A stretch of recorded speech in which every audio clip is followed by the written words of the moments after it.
L'équipe archéologique LIX mène depuis plusieurs années des recherches sur cette civilisation qui a traversé l'histoire de manière cachée. Récemment, des carnets de dessins ont été découverts dans des fosses sur le site du port antique de Latara. Ils sont présentés ici pour la première fois au public. Dans chaque vitrine, le carnet est exposé tel qu'il a été retrouvé avec les objets qui l'entouraient et qui lui font écho. Clés, pierres, jeux en forme de damier, rasoirs, constituent autant de motifs récurrents dans le répertoire iconographique des Chiches.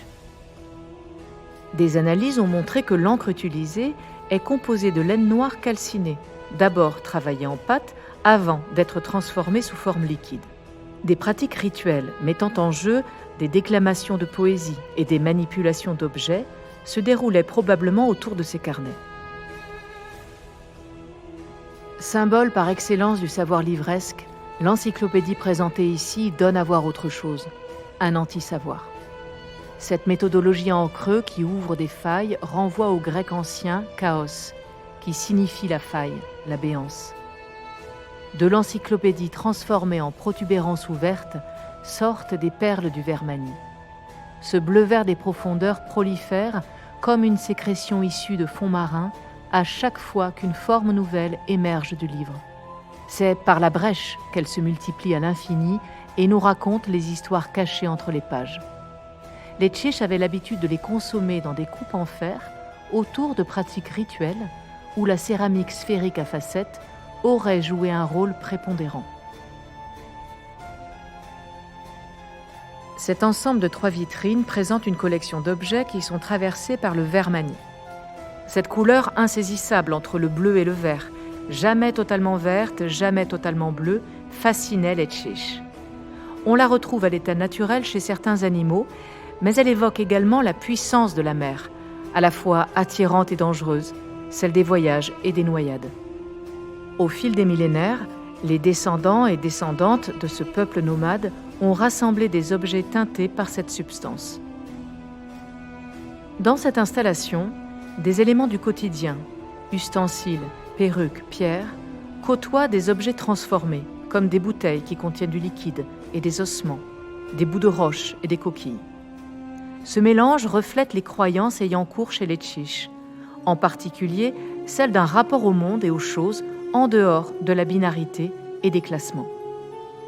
Il n'existe aucune hiérarchie entre l'humain, les végétaux, les animaux, et les genres sont fluides. Les éléments et les corps s'embrassent sans pouvoir ni subordination. Si les rouleaux manuscrits en papier sont récurrents dans la civilisation des Chiches, la découverte récente d'un exemplaire en chanvre sur les rivages de Palavas-les-Flots est quant à elle exceptionnelle. Elle nous renseigne également sur la culture de cette plante à proximité. Sur ces rouleaux, les dessins s'entremêlent à des inscriptions. On remarque au milieu de ces compositions des éléments caractéristiques de la civilisation.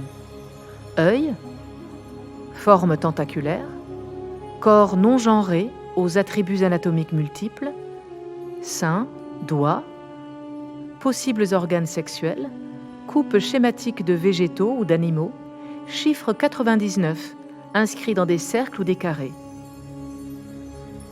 Les jeux occupent une place majeure au sein de la civilisation des Chiches, comme en témoigne la découverte de ce baby-foot, le plus ancien connu à ce jour.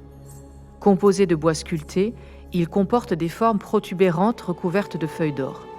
Celles-ci forment à la fois les pièces de jeu sextoys et débordent également sur les parois extérieures pour que le spectacle du jeu soit aussi un moment de plaisir partagé par toutes et tous.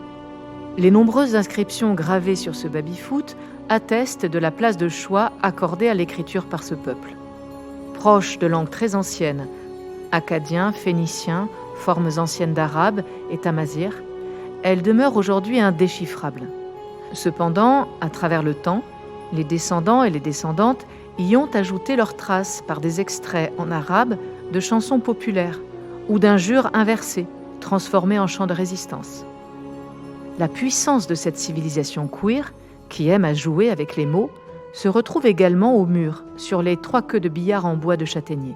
Certaines sont terminées par des omoplates d'animaux, et les extrémités sont trempées dans la poudre pailletée. Perles et inscriptions gravées au smack, une encre très ancienne composée de résidus de laine calcinée, souligne la longueur de ces queues de billard, dont l'échelle est bien supérieure à celle d'un humain. Sont-elles à la taille d'ancêtres géants? Se manipulaient-elles à plusieurs? Elles semblent en tout cas illustrer la cohésion, le collectif et le solidaire présents au sein de cette société, ainsi qu'une passion particulière pour les jeux à 3 par 3. Dans la vitrine en dessous, les ossements gravés et l'encyclopédie renvoient à des thématiques chères aux Tchéches: le vermani, l'anti-savoir, l'organique. Les encres et les éléments se mélangent: smar, henné, poudre de noix, coquillage. Et la forme en creux au centre de l'ouvrage rappelle l'importance des failles pour voir jaillir d'autres histoires. Calame, bouteille avec ossement, rose des sables, parfum, gode, pierre mamelonnée, perles, encriers, éponges de mer ou cahiers sont autant de témoignages qui nous permettent, grâce à l'archéologie expérimentale, d'approcher au plus près des rituels funéraires de la civilisation des Tchéches. Cette vitrine regroupe différents objets ayant appartenu à une ou plusieurs personnes aimées et qui ont par la suite été ensevelis. Le tableau, visible au centre, a été enterré avec les objets. Il nous montre l'une des icônes de cette civilisation, Layla, la nuit. Ici, le visage androgyne de l'affiche, en morceaux, raconte l'épopée des Tchiches, bleue, verte, puissante et disséminée sur les rives de la Méditerranée, disparue, mais plus que jamais vivante. Toutes les traces de la civilisation des Tchiches constituent des bribes, des fragments qui, rassemblés grâce au travail de la mission archéologique LIX, nous racontent l'histoire de cette diaspora queer depuis 7000 ans.